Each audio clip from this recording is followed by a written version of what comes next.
This video is brought to you by Grainger Warranty, your #1 online source for factory-backed extended warranties in the country.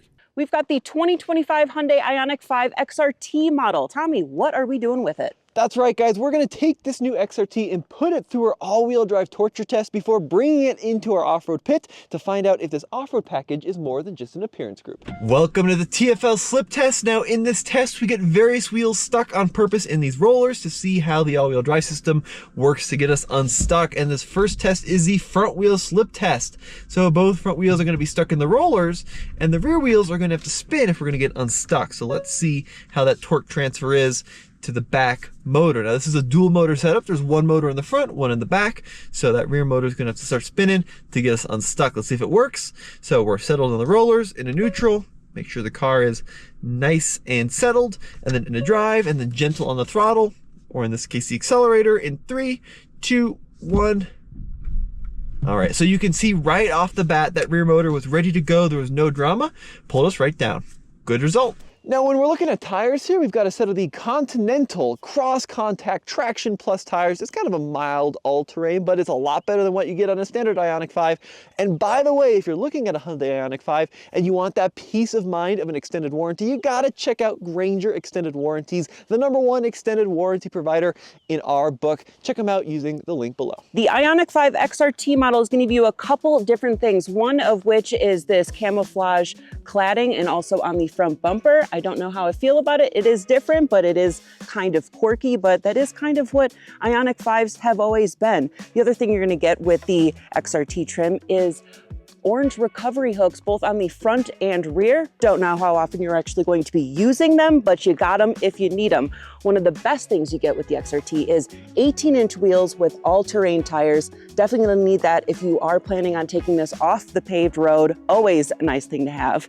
And one of the coolest things for the 2025 model year is we finally have the actual Tesla port for charging. So this is gonna make it a lot easier to go to superchargers. You're not gonna have to try to find a magic dock or anything like that. And then coming in the back, you're gonna find that XRT badge right on the back so you never forget what you bought. Stepping on the inside of the XRT trim, not a whole lot of changes from the different trim options. However, you do get XRT stitching on these seats as well, and they do have an extra badge right on the door panel there. One of the changes they made for 2025, they brought back buttons. Y'all love to see it. However, the climate controls are still on this touchscreen down here, but I do like that it is separate from the instrument cluster up here. Now, this screen is 12.3 inches here, and the cluster is 12.3 inches as well, both with Apple CarPlay and Android Auto. XRT trim is also going to give you terrain mode, which is going to give you a couple different options such as sand, snow, and mud. Coming into the center console, it has heated seats, heated steering wheel, a wireless phone charger, and this whole center console actually slides back and forth, which is pretty dang nifty. Next up, we have the diagonal slip test. So the left front and the right rear are stuck in the rollers. The other two are going to have to engage to get us unstuck. This is simulating a cross trench situation, very common off-road, but also very common in the snow. Imagine you're going up like an icy curb. Let's see if we can get unstuck. Now, this Ioniq 5 XRT does have dedicated terrain modes, but we're going to start out in just the normal drive mode, and then if we get stuck, we can play with the terrain modes, because we want to see how the car does it like you drive it every single day in the normal mode. So in neutral, into drive, let's see if we get unstuck. Onto the accelerator. Okay, so you could see the system working there. So on initial throttle inputs, it's electric, but you know, you get my point. The wheels start to spin, and then the brakes start to grab, distribute torque, and we were able to get unstuck. It did take a little bit of time, but really no difficulty. Jumping into the back, I have left the seat where I would have it, 5'7" for reference. And as you can see, there is quite a bit of leg room back here. I have plenty to spare, not a whole lot of headroom. This would be fine for me, but if you're a lot taller than me, this could pose as an issue. We do have B-pillar vents on the side, which is always nice to have. A couple USB-C ports down here with another little cubby. It does have a, let's see, squish factor, pretty firm, but if that's what you like, that is what you get. And then it also has heated seats back here as well. So now we've moved on to a three-wheeled slip test. And in this first test, we're gonna have the right front wheel on the ground and then the other 3 are gonna be stuck in the rollers. This is a really hard test, probably more extreme than you would find in your typical snowy commute, but we like to push things to the limit so we can see where the failure points are. So right front on the ground, it's starting off in normal mode, and then if we get stuck, we'll play with some of the terrain modes. So onto the accelerator. So it's thinking about it. Okay, so clearly we are not making any forward progress. So time to go into the terrain modes. Let's go into the snow mode first. We have snow, mud, and sand. Let's see if the snow mode is going to help us out. Definitely a little bit more dull on the accelerator action there. And then it allows some more freedom. That's not doing much of a difference. How about the mud setting? Come on, Hyundai. Okay, so we're still stuck. How about the sand setting? There we go, come on, come on. Okay, so that we definitely started to slide off the rollers a little bit. However, you could definitely see in the sand setting, we were getting much more aggressive intervention with the all-wheel drive system. And I know technically we slid off, but that was because of the torque distribution kind of shimmies the car around. So that was a partial success, but it took a lot of work. Jumping into the cargo of the Ioniq 5. Now, one thing that I really would love to have seen would have been a spare tire, especially if they're targeting this to be more of an off-road package. However, they do give you a tire mobility kit, which is at least nice to have, but no spare. That would have been really nice to see. Checking out under the bonnet of the Ioniq 5, you're gonna see not a whole lot of anything, really. You do get a little bit of storage for, looks like a couple Subway sandwiches, maybe a diary or two. This is where you're gonna find access to your 12-volt battery, but other than that, not a whole lot of under the hood storage. All right, so for this last test, we have the right rear on the ground, and this one should be a little bit easier than the previous one because we're pushing the car off the rollers with a rear wheel instead of pulling it off with the front wheel. Oh boy, went too far, there we go. Get it nice and settled there. So with one rear wheel on the ground, let's see what happens. Look, folks, this is a little bit of a different philosophy than with gas cars, where you have drive shafts and power takeoff units and that kind of thing. So it's kind of cool seeing how these EVs work in the slip test compared to the gasoline vehicles. So into drive, we're gonna go right into the sand mode, which we saw as the most aggressive setting, and then onto the throttle. It's working it. We're seeing pretty dramatic shifts in wheel speed front to rear. Okay, there we go. So that was another one. We definitely cheated a little there. I would like to see like a rock crawl setting on this Ioniq where it's even more aggressive with the brake grab, because it is doing what it's supposed to do, but it takes a lot of spinning and a lot of thinking before things start to move around.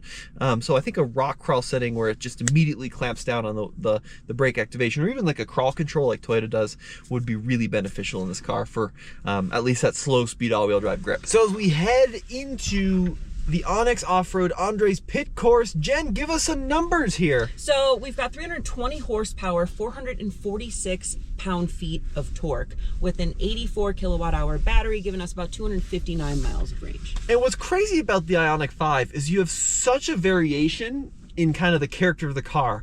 So you can have kind of a base model entry-level commuter car. You can have the crazy track-going Ioniq 5N. You can have a luxury limited, or you can have an off-roady XRT. And it's pretty unusual to see a car that has such a wide variety in its design. Right, especially for an EV too. Especially for an EV, that's a great point. Now, listen. This Ioniq 5 XRT, we talked about some of the changes. It has about, what, 0.9 inches of additional clearance? A 1 inch additional clearance, 0.9 inch suspension lift. Okay, so it's a little bit taller, and it does have a better approach and departure angle than the other Ioniq 5s, which is good, right? Right, about 19.8 degrees approach and 30 degrees departure. So those are pretty good numbers. The problem is the ground clearance is still pretty limited. It's only 7 inches. Yeah, so I'm kind of curious if we're going to be able to do the trenches course without crunching stuff. So the trenches course are these grooves that are offset into the soil, and then we're going to start lifting up tires and that kind of thing. So I think we're going to go right into the sand terrain mode, just like that, because we saw on the slip test that proved to be the best setting. Yeah, sand. And the other thing about this car it's pretty pricey. What's the MSRP on this one, Jen? $57,000. Yeah, pretty crazy. Now, the thing about Ioniq 5s is they lease really well. So if you're interested in buying one of these, I'd strongly recommend looking into a lease deal. Right. Because 57 grand is a lot of money. It's a lot of money. Yeah. All right, so first trench, here we go. We're gonna start lifting up some tires. I'm gonna apply some of the skinny pedal. It's trying to figure it out. And then we're gonna get this transition where it's gonna dip down to the right, which it just did. And I could take this fast, but with this amount of clearance, ooh, you can already hear. Oh yeah. That's already She's bottoming. already into the battery there, but luckily we do have some shielding over that battery, so we're gonna take it nice and slow. It's actually doing better than I thought it was gonna do. It doesn't sound great, but It does not sound very healthy, but it is working really well. So that kind of clunking that you hear is actually the ABS pump doing what it's supposed to be doing. right. And it's doing a lot better than I was expecting from what we saw in the slip test. So now we're gonna be lifting up that right front tire quite a bit. Okay. All right. You see, not bad. Wow. Other than kind of bottoming out at that one section, that actually was not terrible. Yeah, that was a pretty good result. And I do want to try one other thing. We're gonna go over here to the logs course and we want to see how this off-road tube suspension feels. Hopefully we don't bottom out too bad here because this is wood, not just sand. Yeah. But look, I mean, genuinely, I was pretty surprised by how well that did. Yeah.